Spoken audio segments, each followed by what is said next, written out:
We have any sickness. నీకేదైనా సమస్య వచ్చిందా, బలహీనత వచ్చిందా, నీకేదైనా క్యాన్సర్ జబ్బు వచ్చిందా అని My అడుగుతాను. wife, whatever, something, they're thinking about it. What happened to you? నా దగ్గర కొంతమంది వచ్చి అడుగుతున్నారు, నా భార్య దగ్గరికి వచ్చి కొంతమంది అడుగుతున్నారు. అయితే ఏం చెప్పాలో తెలియటం లేదు. I cannot tell them. నేను వారికి చెప్పలేను కదా ఉపవాసం ఉన్నానని. I don't want to explain to them. నేను నా జీవితాన్ని చెప్పాలని ఆశించట్లేదు.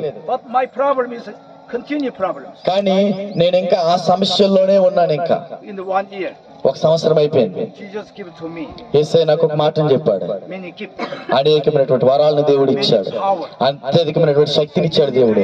అది అత్యధికమైనటువంటి కృపను ఇచ్చాడు.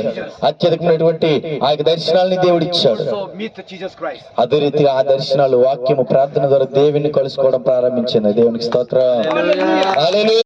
యేసుక్రీస్తు ప్రభుల వారు మనల్ని మర్చిపోయేవాడు కాదు. ఆయన నిజమైన దేవుడు. ఆయన మనల్ని విడిచిపెట్టడు.